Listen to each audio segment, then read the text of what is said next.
ہر نماز کے بعد تسبیح حضرت زہرا کی بہت تاکید ہے. ہر واجب نماز کے بعد بھی تاکید ہے اور ہر مستحب نماز کے بعد بھی تاکید. اور امام فرماتے ہیں اگر ہر واجب نماز کے بعد تسبیح حضرت زہرا کو بجا لائے اس حالت میں کہ ابھی اس نے پہلو کو تبدیل نہ کیا ہو، یعنی اپنے دائیں پاؤں کو بائیں پاؤں کے اوپر سے ہٹایا نہ ہو، تو اس کے تمام گناہ بخش دیے جاتے ہیں اور اس پر جنت واجب ہو جاتی ہے. ہر نماز کے بعد تسبیح حضرت زہرا کا پڑھنا. دوسرا موقع جو تسبیح حضرت زہرا کا ہے وہ ہے سونے سے پہلے. یہ ان افراد میں شمار ہو جائے گا جو اللہ کو بہت ہی زیادہ یاد کرتے ہیں. قرآن میں ایسے افراد کی بہت زیادہ تعریف کی گئی جو اللہ کو بہت زیادہ یاد کرتے ہیں. تو سونے سے پہلے جو افراد بھی تسبیح حضرت زہرا پڑھ کر سوتے ہیں ان افراد میں ان کا شمار ہو جاتا ہے جو اللہ کو بہت زیادہ یاد کرتے ہیں. اور اس کا ایک اور بہت بہترین فائدہ ہمارے چھٹے امام فرماتے ہیں کہ جب بھی کوئی شخص بندہ مومن بستر پر جاتا ہے ایک فرشتہ اس کی حفاظت کے لیے آ جاتا ہے، اور شیطان بھی ایک آتا ہے اس وقت اس کو گمراہ کرنے کے لیے. فرشتہ کہتا ہے کہ اپنے دن کا اختتام خیر پر کرو، اپنے دن کا اختتام خیر پر کرو اور رات کو خیر سے شروع کرو. اچھا، شیطان آ کر تاکید کرتا ہے کہ اپنے دن کا اختتام گناہ پر کرو اور رات کو گناہ سے شروع کرو. اچھا، اس کے اندر وہ افراد بھی شامل ہو جاتے ہیں جو پڑھ کر سو رہے ہوتے ہیں اور ان کا ارادہ یہ ہوتا ہے کہ وہ نماز فجر کو صبح کو نہیں اٹھیں گے. وہ بے نمازی خاص طور پر اس کا شکار ہو جاتے ہیں. شیطان کہتا ہے دن میں بھی تم نے نمازیں نہیں پڑھی ہیں، اس کا اختتام بھی گناہ پر تم نے کیا ہے، اب اس رات کا جو شروعات ہے یہ بھی گناہ کے اوپر کرو، اور اس کا ارادہ کرواتا ہے کہ صبح نماز نہیں پڑھنی.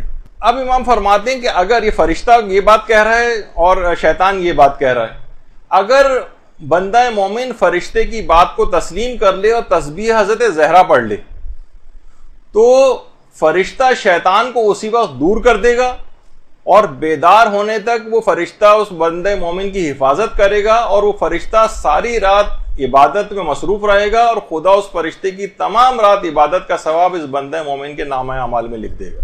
تسبیح حضرت زہرا سوتے وقت پڑھنا بے پناہ فائدے دلواتا ہے. تیسرا موقع تسبیح حضرت زہرا پڑھنے کا خاص طور پر علماء اور بزرگوں کی قبور کی زیارت سے پہلے بھی تسبیح حضرت زہرا پڑھنے کی تاکید ہے. لوگ عام طور پر جیسے قوم جاتے ہیں، نجف جاتے ہیں اور دیگر علماء کے قبور کے اوپر جاتے ہیں تو وہاں پر بھی تسبیح حضرت زہرا کو پڑھنے کی تاکید آئی. علماء اور بزرگان دین کی قبروں پر جا کر تسبیح کو پڑھنا، اور عمومی طور پر بھی انسان جو قبرستان جاتا ہے وہاں پڑھ کر تمام ارواح مومنین کو ہدیہ کر دے تو وہ بھی بہت زیادہ فائدہ مند ہوگا. اس کے علاوہ سفر سے پہلے یا سفر سے پہلے پڑھنا بھول گیا تو سفر کے دوران تسبیح حضرت زہرا پڑھے، پورا سفر سلامتی کے ساتھ اس کا واپس آنے تک صحیح و سالم رہے گا. اور خاص طور پر ایک سوتے وقت برے خوابوں سے بچنے کے لیے تو بہت سے علماء نے تاکیدی مستحب قرار دیا ہے تسبیح حضرت زہرا کا پڑھنا. جن افراد کو برے خواب آتے ہوں یا وہ چاہیں کہ مجھے برے خواب نہ آئیں تو وہ سونے سے پہلے تسبیح حضرت زہرا پڑھیں. واجب نمازوں کے بعد بھی بہت تاکید ہے، مستحب نمازوں کے بعد بھی بہت تاکید ہے. اور تسبیح کا پڑھنا خود الگ سے بھی ایک فضیلت ہے. دیکھیے جیسے قنوت ہے، قنوت الگ سے نماز سے ہٹ کر کوئی قنوت نہیں ہے، نماز کے اندر ہی صرف قنوت پڑھا جاتا ہے. 3 جو تکبیرات ہیں وہ تعقیبات نماز کے طور پر پڑھی جاتی ہیں، ان کا تعلق بھی نماز سے ہے. لیکن تسبیح حضرت زہرا مستقل خود بھی ایک عبادت ہے، یعنی اگر آپ نماز نہیں بھی پڑھیں تب بھی تسبیح حضرت زہرا پڑھنا ایک الگ سے ایک مستقل عبادت شمار کی گئی. اور ویسے تسبیح حضرت زہرا ہے لیکن دیکھیں تو تمام چیزیں اللہ کی تسبیح ہیں. تسبیح حضرت زہرا کے نام سے لیکن تمام تسبیح اللہ کی. اور علماء فرماتے ہیں کہ اگر اس تسبیح کو کوئی شخص پڑھتا ہے تو وہ قرآنی حکم پورا کر دیتا ہے، یا ایھا الذین آمنوا اذکروا اللہ ذکرا کثیرا، اور اس کا شمار ذکر کثیر کرنے والے افراد میں ہو جاتا ہے. امام فرماتے ہیں اور اتنی اہم ترین یہ تسبیح ہے کہ جس وقت صفین کی یہ صفین کی گھمسان کی جنگ ہو رہی تھی، اس میں بھی حضرت امیر تسبیح حضرت زہرا اس وقت بھی انہوں نے فراموش نہیں کی تھی. اور یہی وجہ ہے کہ امام 1000 رکعت سے زیادہ افضل اس تسبیح کو پڑھنا شمار کرتے تھے، 1000 رکعت سے افضل.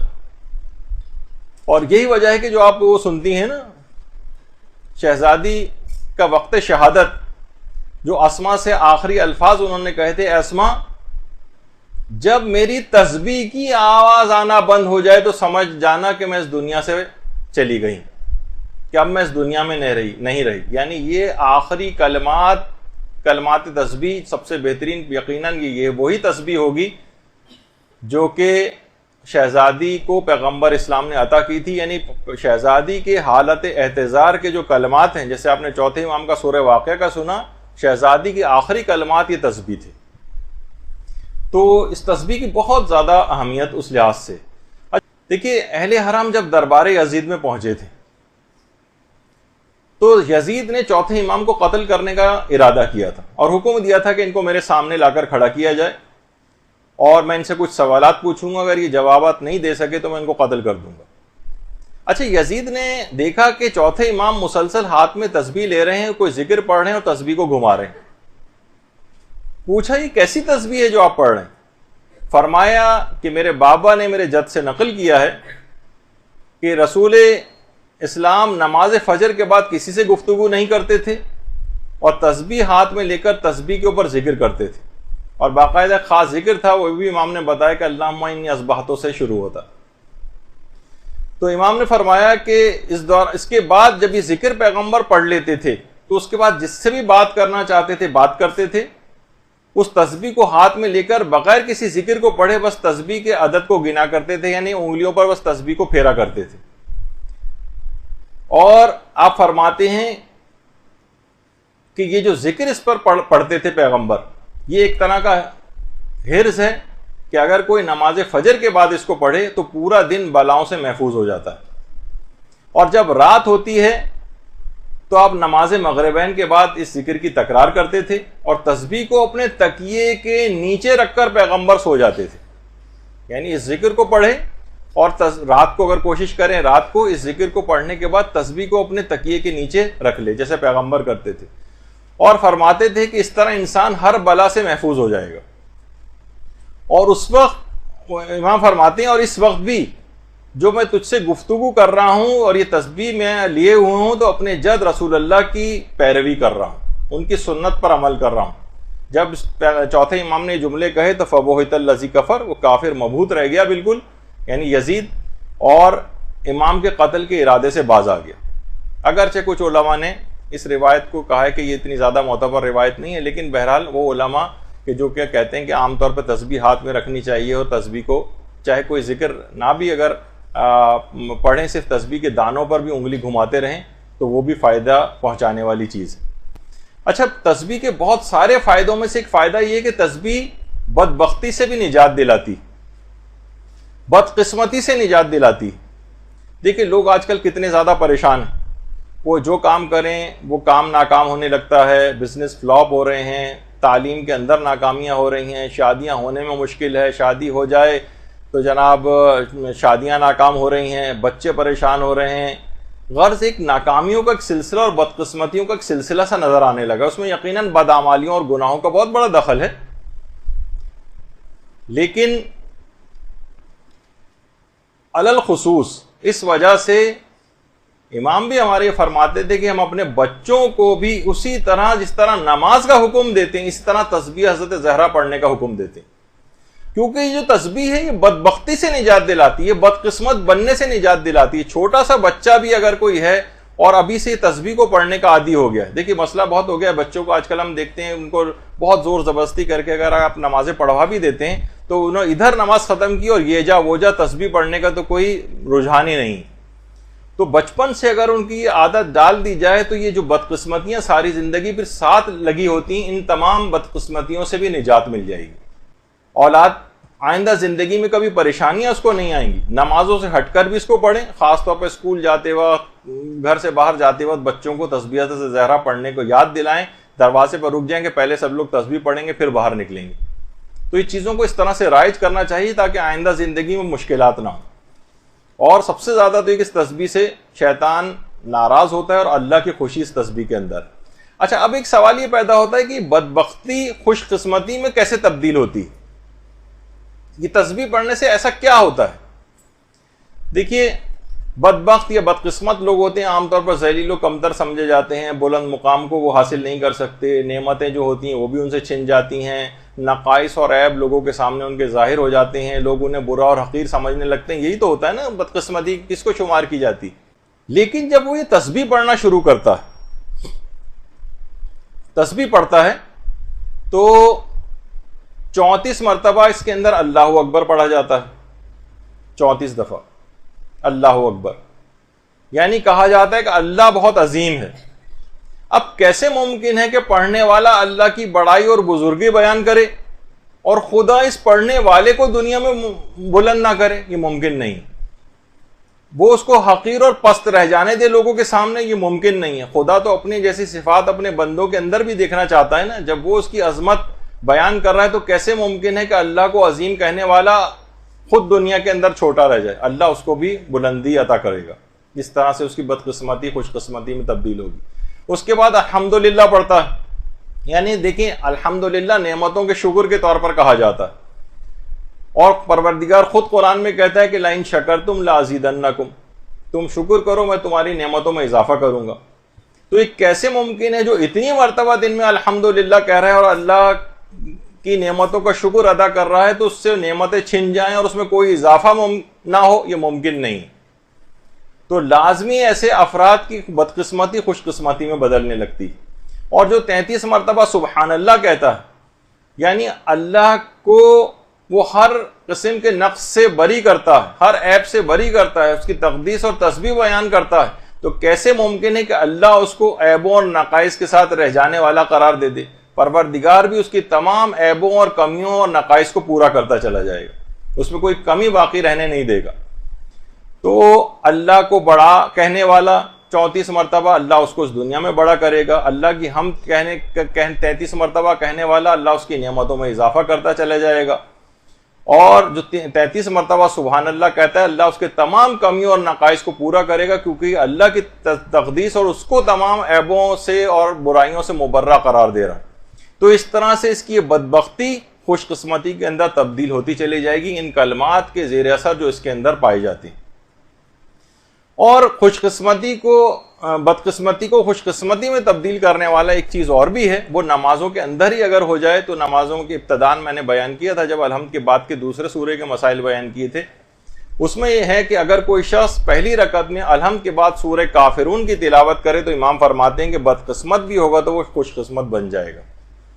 یعنی پہلی رکعت میں, نمازوں کی پہلی رکعت میں الحمد کے بعد سورہ کافرون کی تلاوت کرنے والا وہ بدقسمت بھی ہوگا تو خوش قسمتی میں اس کی تبدیل ہو جاتی. اور تسبیح حضرت زہرا کو پڑھنے والا 2 قسم کی نجات اس کے لیے لکھی جاتی. ایک تو جہنم کی آگ سے اس کو نجات مل جائے گی, تسبیح حضرت زہرا پڑھنے والا جہنم کی آگ میں نہیں جلے گا.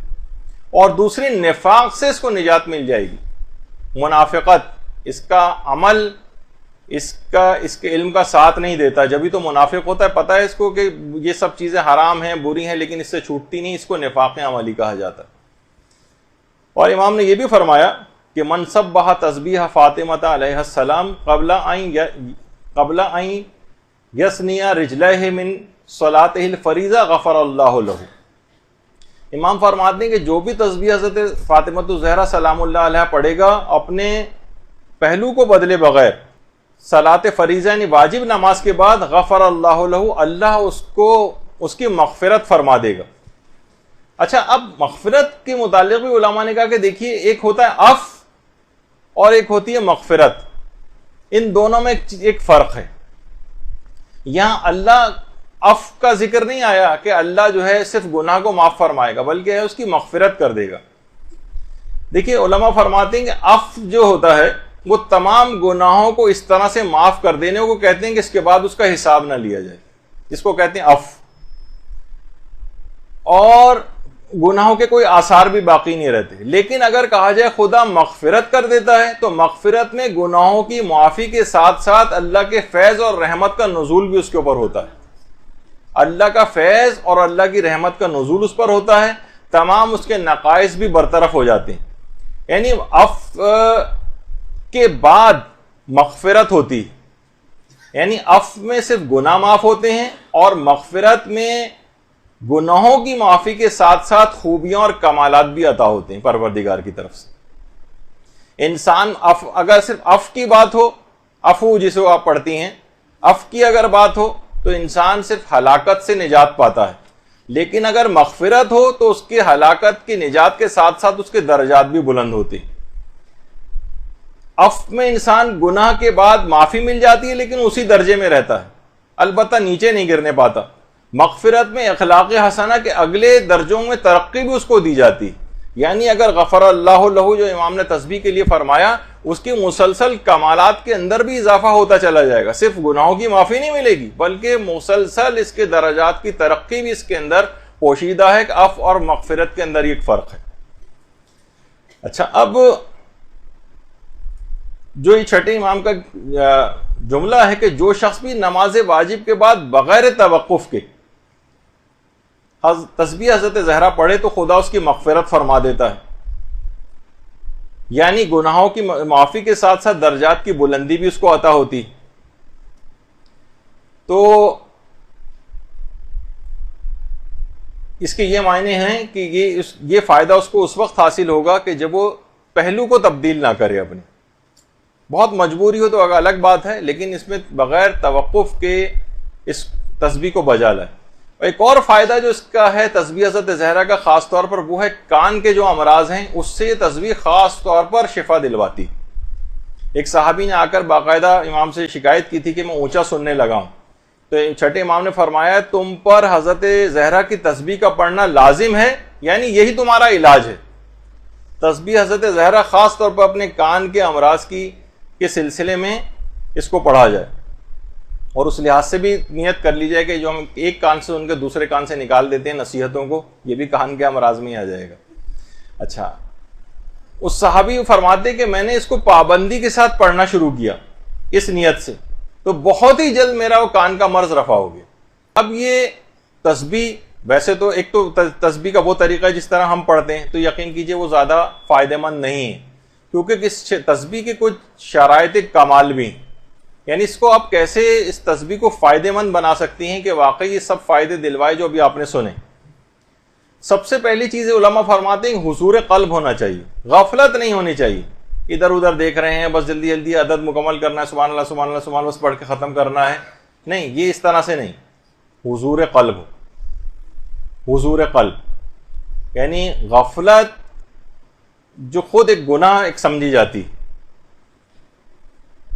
دیکھیے جس طرح کہا جاتا ہے نا, اگر کوئی شخص غوطہ زنی کرے اور بالکل غافل ہو, غفلت کا شکار ہو, تو ڈوب جانے کا خدشہ ہوگا. بھائی توجہ دیجئے, اب کہاں غوطہ لگانے جا رہے ہیں. تو اور یہاں پر خیر ویسا نقصان تو نہیں ہوگا, البتہ اتنے فائدے نہیں ملیں گے, اور فائدے نہ ملنا بھی ایک لحاظ سے نقصان ہے. امام خمینی نے فرمایا کہ تسبیح حضرت زہرا کے بالکل وہی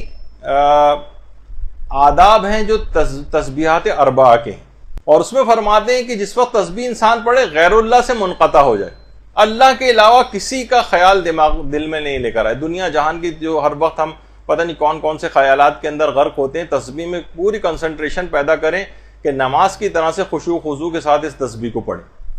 شرائط کمال میں سے کہ حضور قلب ہونا چاہیے اور غیر اللہ سے منقطع ہو جائے, اور کوشش کرے کہ ان تسبیحات کو پڑھتے ہوئے کچھ روئے اور گڑ گڑائے.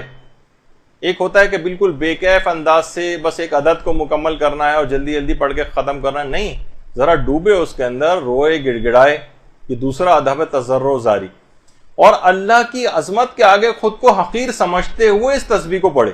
دیکھیے اگر حضور قلب نہیں ہوگا تو عام طور پہ کوئی کسی سے لا کر اپنے عشق و محبت کا اظہار کرے, لیکن ادھر ادھر کے خیالات میں غرق ہو, اس سے محبت کرنے والی شخصیت سامنے بیٹھی ہے اور وہ کسی اور کے خیالات میں کھویا ہو, تو اس دنیا کے اندر بھی اس کا دعویٰ محبت نہیں مانا جاتا. تو پروردگار عالم کا تذکرہ کرے اور دنیا جہان کے حقیر مخلوقات کے خیالات اور موجودات کے خیالات میں ڈوبا ہوا ہے, تو یہ فائدہ نہیں دلوائے گی. تو حضور قلب ہونی چاہیے، اور کوشش یہ کرے کہ اگر کہیں سے یہ تسبیح اصلی خاکے شفا والی تسبیح اس کو مل جائے جو کہ بڑی نایاب ہے. علماء بڑی مشکلات کے ساتھ ان چیزوں کو جمع کرتے ہیں، اپنے پاس رکھتے ہیں، اگرچہ ناممکن نہیں ہے، لیکن تربت امام مظلوم کی مٹی جو کہ عام طور پر سرخ ہو جاتی ہے، زیارت کے لیے بھی رکھی جاتی ہے، یا مثلا بہت سے لوگوں نے یعنی باقاعدہ ان کی تصویریں کھینچ کر رکھی ہیں کہ جو اصلی تربت کے اندر جو عام سجدگاہیں ہوتی ہیں اس میں واقعی کوئی اصلی تربت ہو تو عاشور کے روز وہ سرخ ہو جاتی ہیں. تسبیحات کے اندر لوگ تسبیح کے وہ بعض دانے کے جس کے اندر حقیقی اوریجنل خاک شفا ہوتی ہے وہ دانے سرخ ہو جاتے ہیں، تو باقاعدہ زیارت کے لیے عام طور پر عاشور کے روز رکھی بھی جاتی ہیں. یعنی باقاعدہ لوگوں نے، اور اتنی زیادہ کثرت کے ساتھ ہے کہ اب اس میں کوئی شک و شبے والی بات بھی نہیں کہ تسبیح اس طرح سے اپنے رنگ کو تبدیل کرتی. اور آیت اللہ شیخ عبد الکریم حائری تو اصل تربت امام مظلوم کی تسبیح کو دوران نماز اپنے امامے کے اوپر رکھ کر نماز پڑھا کرتے تھے. آیت اللہ عبد الکریم حائری وہ ہیں کہ جنہوں نے حوزہ علمیہ قم کو قائم کیا تھا. یہ اتنی مقدس شخصیت تھی کہ تسبیح جو اصل امام مظلوم کی قبر کی تھی اس پہ باقاعدہ اپنے امامے کے اوپر رکھ کر اس کو نمازیں پڑھا کرتے تھے. اور اس تسبیح کے جو دیگر وہ ہیں آداب اس میں کہ اس کو بلا فاصلہ پڑھا جائے، بلا فاصلہ، کیونکہ جہاں آپ نے فاصلہ ڈالا اس میں اور دیگر دنیاوی چیز لے کر آئے تو نقصان دہ ہو جائے گا. یہ شیخ بہائی نے باقاعدہ کتاب ان کی ہے مفتاح الفلاح، فرماتے ہیں ہر وہ چیز جو نماز کے لیے ضرر رساں ہے وہ تعقیبات کے لیے بھی ضرر رساں ہے. یعنی ادھر آپ نے اس میں فاصلہ ڈالا، ادھر ادھر کی باتوں میں ادھر ادھر دیکھنے لگیں گردن گھما کے، تو اس سے کیا ہوگا؟ وہ فرماتے ہیں کہ پھر اس کے وہ فائدے نہیں مل سکیں گے آپ کو. یعنی پہلو بدلے بغیر بلا فاصلہ پڑھنی، اور موالات بھی ہونے چاہیے اس میں. یہ نہیں کہ مثلا آپ نے 34 دفعہ تکبیرات پڑھ لی اس کے بعد خاموش ہو گئیں، آپ ادھر ادھر دیکھنے لگیں، لوگوں سے بات کرنے لگیں جب تک تسبیح رکی رہی، پھر جب بات چیت ختم ہو گئی تو پھر آپ نے الحمدللہ پڑھنا شروع کر دیا، یا مثلا آپ نے گردن گھما کے ٹی وی دیکھنا شروع کر دیا دوران تسبیح. نہیں، یہ موالات نہیں ٹوٹنے چاہیے، ون گو کے اندر ہی ہو جانے چاہیے یہ تسبیح. اتنے سارے فائدے بتائے جا رہے ہیں تب بھی اس کو کوئی چاشنی، کوئی روحانیت محسوس نہیں ہو رہی. جناب ساری زندگی گناہ اس کے معاف ہو رہے ہیں، درجات اس کے بلند ہو رہے ہیں، جنت اس پر واجب ہوئی جا رہی ہے، اللہ کی خوشنودی اس کو حاصل ہو رہی ہے، خوش بختی کے اندر اس کی بدقسمتی تبدیل ہو رہی ہے، لیکن پھر بھی کوئی کیفیت اس کے اندر پیدا نہیں ہے اس تسبیح کو پڑھنے کے لیے. تو بہرحال ہماری مثال اس بیمار کی سی ہو جاتی ہے کہ جو بیماری میں خوش ذائقہ غذائیں بھی سامنے موجود ہوتی ہیں لیکن اس کو بد ذائقہ لگنے لگتی ہیں. تو اس بات کا احساس کرنا چاہیے ہمیں کہ ہم لوگ روحانی طور پر کتنے بیمار ہو گئے ہیں کہ اس تسبیح کو پڑھنے کا اور وہ لطف ہمیں محسوس نہیں ہوتا جو ہونا چاہیے. اور ایک اور ادب یہ کہ تسبیح حضرت زہرا کے بعد ایک مرتبہ لا الہ الا اللہ پڑھیں، ایک مرتبہ تسبیح پوری ختم کرنے کے بعد. شاید وجہ تو نہیں پتا لیکن شاید یہ تسبیحات اربع سے بڑی مماثلت رکھتی ہے. جب امام خمینی نے کہا تھا کہ ان دونوں کے آداب ایک ہی طرح کے، تسبیح جب پوری پڑھتے ہیں سبحان اللہ والحمد للہ ولا الہ الا اللہ واللہ اکبر، تو اس کے اندر صرف ولا الہ الا اللہ یعنی صرف کلمہ اس کے اندر نہیں تھا تسبیح کے اندر.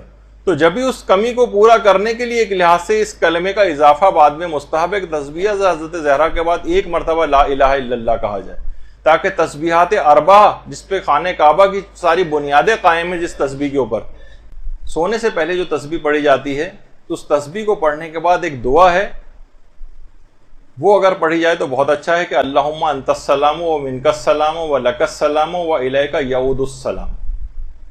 یہ خاص طور پر پڑھی جاتی ہے.